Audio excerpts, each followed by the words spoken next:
So welcome everyone to Become the Conscious Creator of Your Destiny, the Art of Mental Alchemy, webinar 1.5.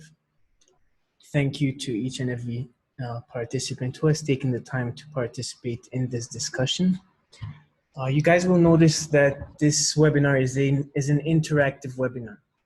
Therefore, you are encouraged to share your views, express your opinions, share your experiences, and thus through discussion and conversation, we're going to try to find answers to difficult questions. In webinar 1.0, we looked at the different phases of development which man experienced, starting from the stage of blindness to the stage of awakening, followed by the stage of self-transformation, and finally to become the conscious creator of one's destiny. We are going to take the information that we saw in webinar 1.0 and relate it to new teachings and see how we can develop from there. So again, as we are going through the information, as we are going through different concepts, if you have any questions, you can send them through the chat. You can raise your hand and ask them. And please, the important thing is for each and every individual to feel comfortable asking his questions, so that by the end of this workshop, by the end of this webinar, we can make sure that everyone here has a full understanding of every topic which we have touched. So can everyone hear me correctly? If you wouldn't mind confirming. Yeah, I can. Yeah. Perfect. Thus, what we are going to be looking at today, we're going to look at the illusion of separation. What is the illusion of separation? It's the separate self being different to the rest of the world. Why is this an illusion? We're going to look at the one cosmic life. We're going to look at the art of alchemy. Alchemy being a practice which has been greatly misunderstood by many generations of men. And so we're going to try to shed some light on what this ancient practice is and how we can apply it, and where is the importance of learning the art of alchemy in our present modern day life. We are going to look at the developmental stages of the alchemist, and we're going to relate them to man's general phases of development and see how, as one develops, one eventually learns how to become the master of his destiny. We are going to look at the great realization which changes man's life. This can be understood as the awakening, but we're going to look at the awakening a step further. What is this realization which empowers man to become the greatest version of himself, to find new purpose in life, for life to make sense? This is the moment where life takes a dramatic turn. And instead of being a victim of life, man realizes that he can actually be the master of life, of his own life. And we're going to look at the power of attention. With the attention, the great faculty which every individual human being possesses. And we're going to see how we can use this attention, how this attention can be used for us to transform ourselves, the place or the role of attention in the unfolding of our manifestations, and all of this related again to the art of mental alchemy. So as we look at the art of alchemy, we have learned in school or in general education, alchemy as being something of a physical practice. And on the physical level, we look at it as the process of transforming lead into gold, with lead being undesirable, without value, and gold being very valuable, thus very desirable. Now, when man looks at the practice of alchemy on the physical place, if we look at this on the physical plane, what do we see? We see something that is impossible. No matter how much I try to transform lead into gold, no matter what formula, what product, what chemical I use, I'm always stuck with a rotten process. This never works. And this is partly why the practice of alchemy has been misunderstood, why it has been left behind, and why we have progressed greatly in different aspects of human education, yet we have left the most powerful practice behind. So on the physical plane, the practice of alchemy makes no sense. But now once I translate this process to the mental plane, I realize that instead of it being a physical transformation, this is actually a mental transformation. And thus mental alchemy is the process of transforming undesirable or negative mental activity into desirable, positive mental activity. And thus, why is this important? Why is mental alchemy important? Because man's great awakening, he realizes that he creates his own reality. And how does he create his own reality? He realizes that it's the energy he emits internally which dictates the energy he is to receive externally. And thus he realizes that every pain, every aspect of pain, every aspect of suffering which he has endured, which he has witnessed or experienced, has been the product of his own creation. And so this realization obviously at first brings great pain, brings great pain, brings great, how could I say? It is difficult for one to realize that every aspect of pain and suffering which I have endured has been the product of my own creation. This is not an easy concept to take in, because I have always been taught to blame this individual or blame this situation, blame this guy, blame this girl.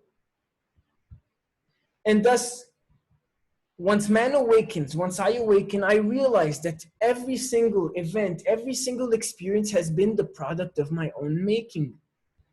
And though it's unfortunate that I created a reality of negativity, of hate, and of war, the empowering aspect of this realization is that the fact that I created my reality negatively means that I also have the power to create my reality positively. And this is where the practice of mental alchemy comes in. Mental alchemy, as we said, is the process of transforming the mind, transforming how the mind perceives and how the mind reacts to every situation, every experience that one is witnessing throughout his daily life. So when I look at alchemy on the physical plane, as we said, it is impossible, no matter how many and the greatest and most brilliant scientists have attempted to transform lead into gold, and never has anyone been successful. But once we look at the practice on the mental plane, we realize that this practice is much more possible to imagine, much more relatable than we could ever imagined. And thus, this is why the practice of alchemy is ultimately the greatest practice which you can learn in your lifetime. This learning the practice of alchemy is learning how to manipulate your mental energy. And learning how to manipulate your mental energy means that you learn how to manipulate your external reality. And we're going to look at the different stages of how man goes from being the unaware being to eventually becoming the master of alchemy. And by master of alchemy, it is meant a master of reality, master of destiny, master of his manifestations. So when we look at the unaware being, does anyone, before I get to here, does anyone have any questions in regards to what the practice of alchemy is? Or is it clear enough?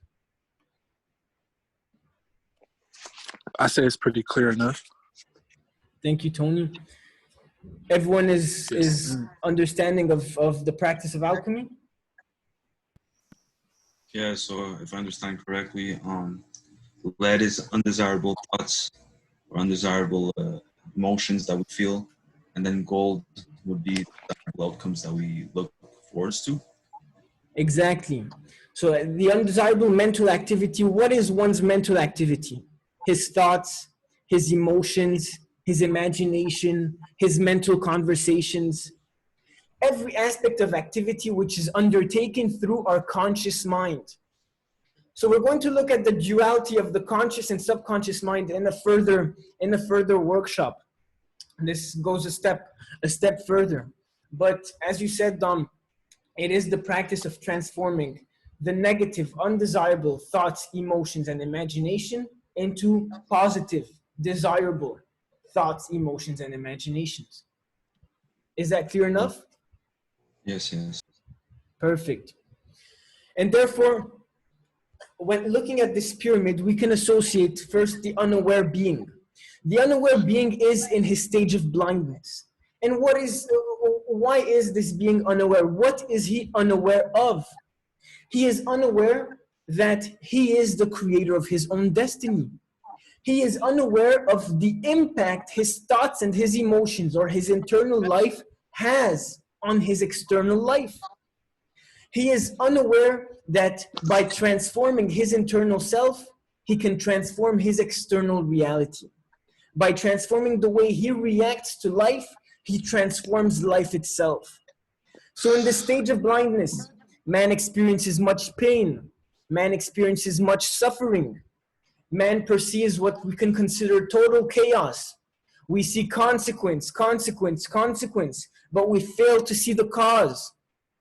We fail to recognize that the cause is always on the mental plane, and what we are perceiving as physical effects are the physical consequences of the mental causes which I have emitted. And thus, in this stage of lack of awareness, or in the stage of the unaware being, the stage of blindness, life feels like a punishment. Life makes no sense. I am constantly fearing one thing after another. I have no control over anything I am experiencing, and thus I am being swept away, swept off my feet from one corner to the other by the currents of life. And most of us, if not every single one of us here, can identify with this state. Why? Because there is no being who is aware, or there is no alchemic master who has not first gone through the stage of blindness, who has not first gone through the stage of ignorance or lack of awareness. And thus, through this pain and suffering, and again, you might be surprised, but many individuals will spend their entire life in this very same stage of blindness. A few individuals, a few chosen individuals who after much pain and suffering will sit down, reflect on their past experiences, reflect on their responsibility within everything they have experienced, and realize that, wait, maybe I have been more responsible than what I have thought. Maybe instead of blaming this guy and blaming this lady and blaming this situation, maybe there is part of the blame or part of the responsibility that lies within my hands.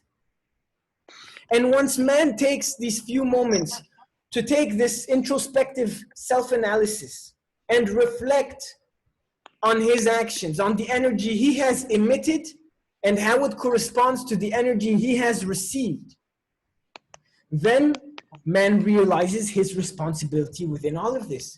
He realizes that he is at the center of his own web of circumstances. He realizes that his external life has always been and will always be a reflection of his internal life. And thus this is where the great realization and where much pain and suffering comes up, because it is difficult to fathom that I have created my own pain.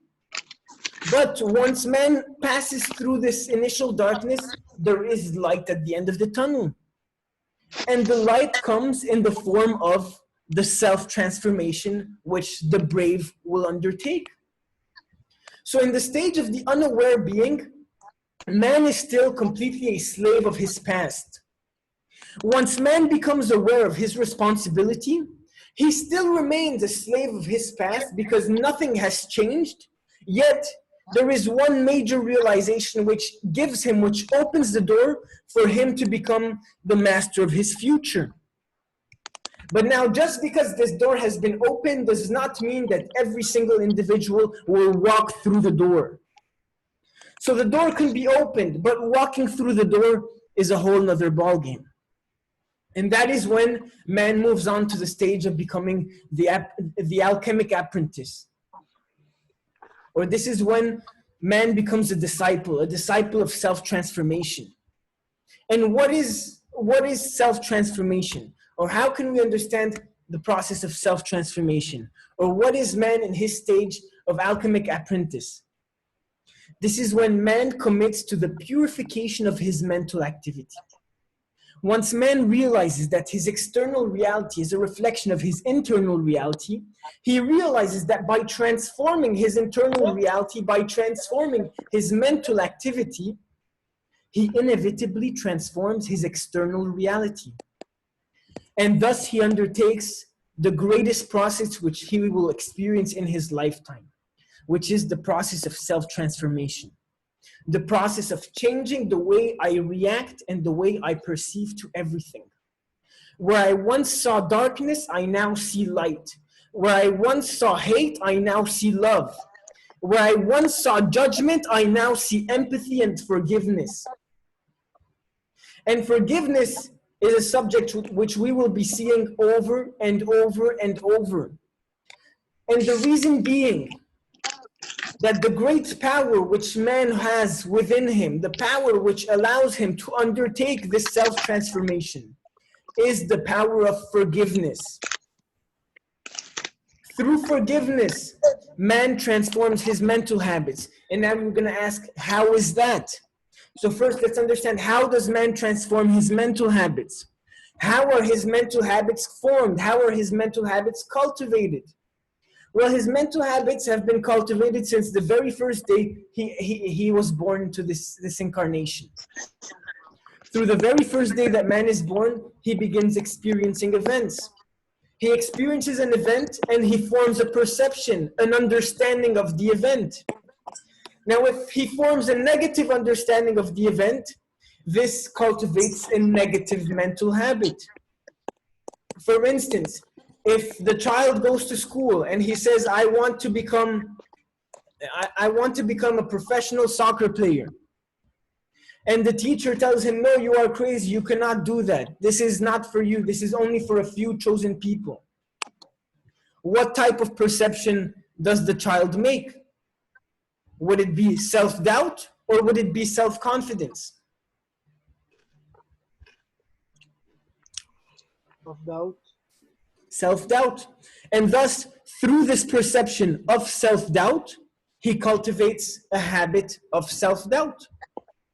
And thus this happens, when it happens only once, we may think that, oh, it's not that important. But this happens, and this is happening on an everyday basis. This is happening on an everyday basis. So the more the child is subject to difficult situations, and from these situations he forms a negative perception, well, the more his mental habits are developed negatively, or by negatively, it's meant undesirably. And what is undesirable? We may think that, well, for each human, some things are desirable, some things are undesirable. That is correct. Yet at the same time, what does most of humanity desire? Would it not be love, peace, family, comfort, money, abundance? Would these not be the same things that each and every one of us here desires?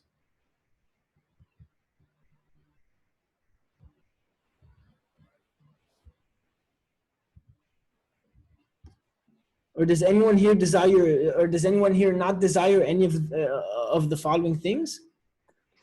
No, I do. I definitely do. desire those things. Okay. And thus, what would be the undesirable?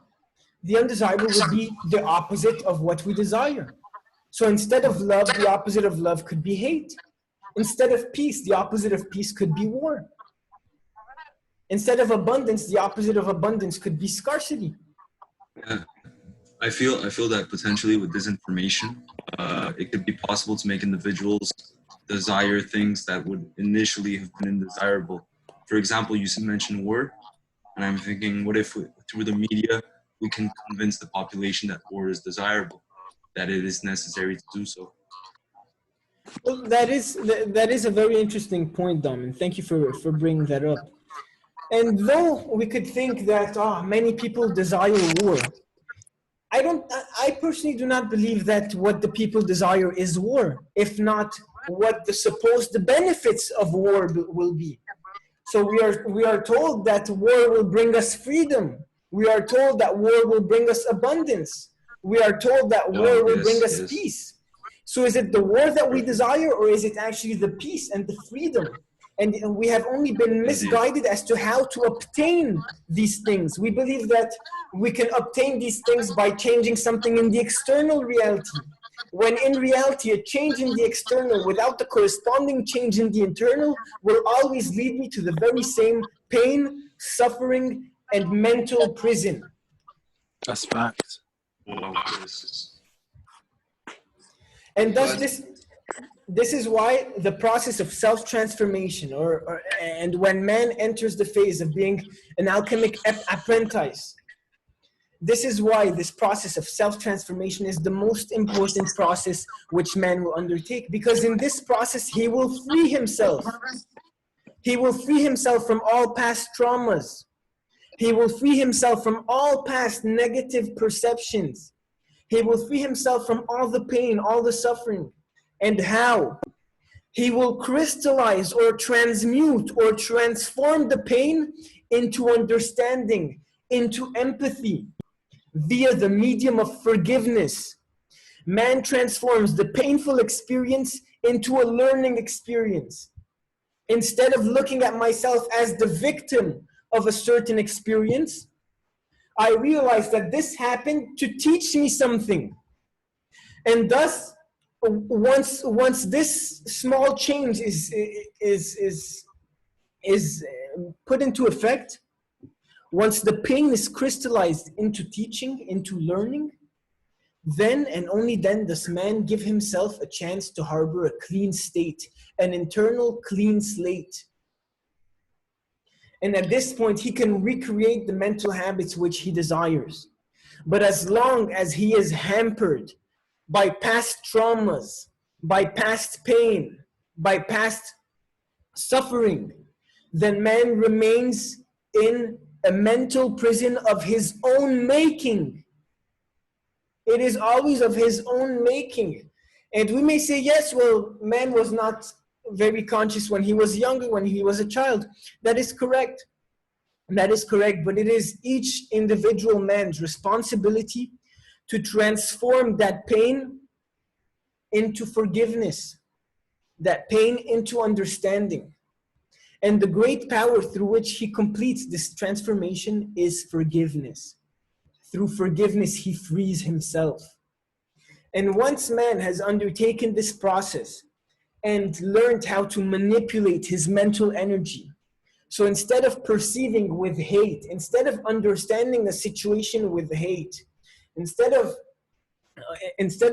an event happening and me judging and criticizing my fellow human, I will learn how to place myself in my fellow human's shoes and understand that this happened not because he's a bad person, not because he's crazy, not because he's evil.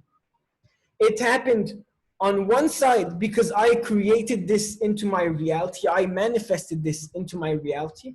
And on the other side, because each man is operating from his own state of consciousness, from his own level of awakening. And it's important to understand that within these four major stages of development, there are infinite levels. There are infinite levels of the unaware being. There are infinite levels of the aware being. And these are like ladders. This is like an infinite ladder which man is climbing throughout his life. Some people do not climb further than the green. Some people climb across the blue and get stuck within the blue. And some people are able to transmute all the pain within themselves and reach the yellow and become a master of alchemy. And what is the master of alchemy? The master of alchemy is the conscious creator of his destiny.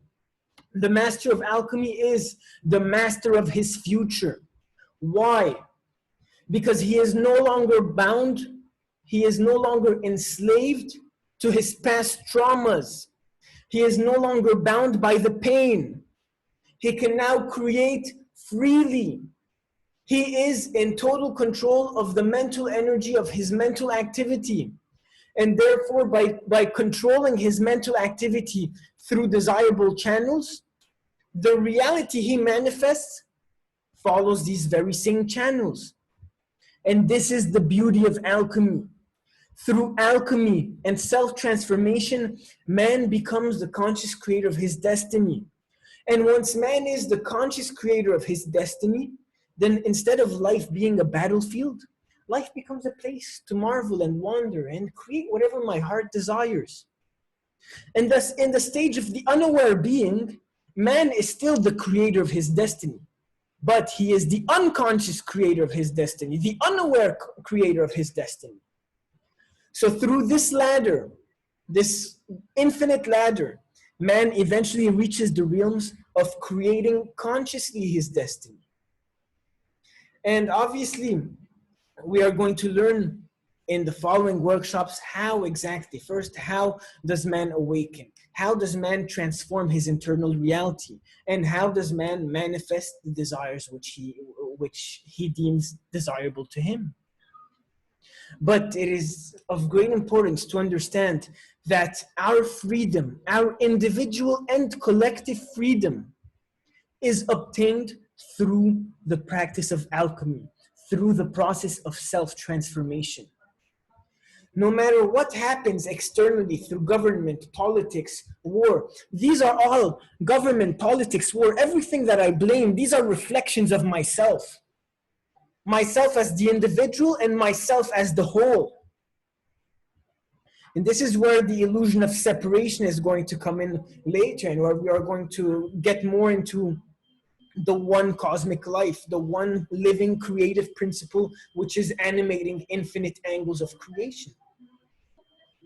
Yet, one thing to keep in mind is that no matter what changes happen, government, politics, business, finance, whatever it is, until we undertake this internal, individual transformation, our external life remains the same. My president can be Bush, can be Obama, can be Trump, it doesn't matter. If I am still perceiving in the same manner, if I am still blaming Bush, Obama, and Trump, then I am still a victim of my own mental prison. Does this make sense to everyone? Any questions in regards to the practice of alchemy and what we've seen here? I think I have one. Yes, Nas. Just correct me if I'm wrong. I just want to kind of do a recap. So let's take the example of like a breakup with your girlfriend, right? So yes, I go through a breakup with my girlfriend, and basically the unaware being would put all of the faults in the other person, right? Like he would not take responsibility, therefore he would not learn from the experience, right? Correct. He would be blaming his girlfriend. Exactly. But an aware being or an alchemy apprentice or an alchemy master, as a matter of fact, would start to realize that he is responsible for the reality that he manifests. Therefore, he was responsible for the breakup, right? And when he takes full responsibility for the event, he allows himself to learn the lessons that the universe presented to him through the experience, right? 100%. You said that perfectly. All right. And so from there, as soon as a being tries to apply this concept through pretty much every moment of his life, every event of his life, he allows himself to fully tap into the learning potential of life, pretty much the teachings of life, sorry. Exactly. And this is once man begins to tap into all these learning potentials, as you stated it so beautifully, this is when man really becomes, or when man really undertakes the process of self-transformation. This is when man realizes that I can read 1 million books, I can go to 1 million seminars, I can take 1 million classes, yet all of the answers, all of the information are within. I have been exposed to millions and millions of experiences, and the learning is all within these experiences. I simply have to let the pain dissipate or clear the pain away and look at the situation at its root and find the lesson which is within that situation, as you said, Nas. So pretty much as soon as one is aware, I mean, there is no such thing as a negative situation, right? Because you can turn any negative, for say, situation into a positive one by learning the lessons that are presented to you, right? And embracing the pain, therefore growing from it, right? 100%. Now, it's important to understand also that why there are different levels or different stages is because the aware being is aware that he is responsible for his reality, yet he is still hampered by his old mental habits. Thus, his first reactions to different situations will still be to blame and to judge and to criticize. And this is why he undertakes the process of self-transformation. Only when he frees himself from all past painful experiences is man able to perceive everything positively, because he is no longer bound by past trauma. He now knows that, exactly as you said, every situation is simply a learning experience, and thus he is able to neutralize his emotional nature and use his emotional nature in whichever manner is considered desirable to the attainment of his objectives. Does that make sense? Yeah. Perfect. A very interesting question and very interesting statements, Nas. Does anyone else have anything to add in regards to this subject or any other questions? I have a question. Yes, Don. I was just wondering, with all this coronavirus and all this going on, I'm assuming an unaware being would be someone like that's consuming all this and reacting in fear, extremely fearful and scared. And I'm just trying to see at what point along the line would someone like completely ignore all these stories or the media and politics and everything altogether. Would this be like an alchemy master? Well, I would think, or I would believe that the Master of Alchemy is capable of even witnessing any type of information and making his own unbiased, unforced on decision on everything.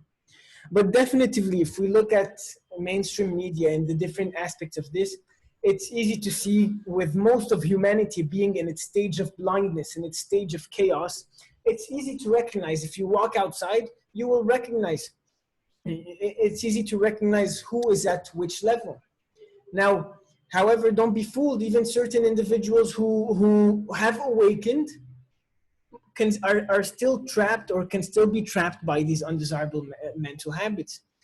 Potentially, the only individuals who are completely immune from any type of fearful, hysterical situations, such as this coronavirus thing, would be the Master of Alchemy, who has already liberated himself from all painful bonds and thus is in complete conscious control of his mental activity. Therefore, no matter what is happening externally or in this country and that country, he realizes that his reality is what is in front of him. Anytime I'm looking at the news, I'm looking at a story. I'm watching a story. I can only know, not for a fact, but I can only have a true perception of something when I experience an event with my eyes. That's why even much of history and what we have been taught of history could be potentially true. But it's important to recognize that every truth is but a half truth. Why? Because I could experience an event, and Dom, you could experience that very same event, and we are each going to form our own perception of the event. And therefore, we will each have a different story of the event. Yeah, so the winner tells the tale, or like for battles and Napoleon. Exactly, or whatever these situations. Ultimately, we could even say that Napoleon or whoever, Christopher Columbus, how do you even know they exist? And I'm not saying they did not exist or not. That's not the point of it. The only point I think we're bringing up is the importance of questioning, and then the importance of not getting caught up in aspects which I did not experience. What happens with the news? All day I am watching events of other people's reality. And what happens when I watch events of other people's reality, even TV shows and movies? What happens is that I am not in the mind of anyone. Thus, I cannot perceive the cause to any of the events. So it makes me feel like everything just happens by complete accident. It feels like if I walk outside right now, a car could hit me and take me away just by accident.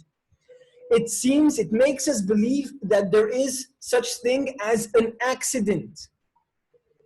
When, as we study this further and as we study certain universal laws, we will come across the law of cause and effect. And we will realize that the universe works through orderly trend and sequence. And there is no such thing as chance or accident. And that chance or accident is simply a term used for unrecognized cause. And thus these news, these TV shows, movies, all of this, it ingrains the belief that things can happen randomly, that people are just poor because they're unfortunate, not recognizing that if one is poor, he is poor because he himself, through his mental activity, is manifesting a state of poverty. This does not mean we blame the poor, far from it. On the contrary, we must empathize with them, because the poor man is in his stage of blindness.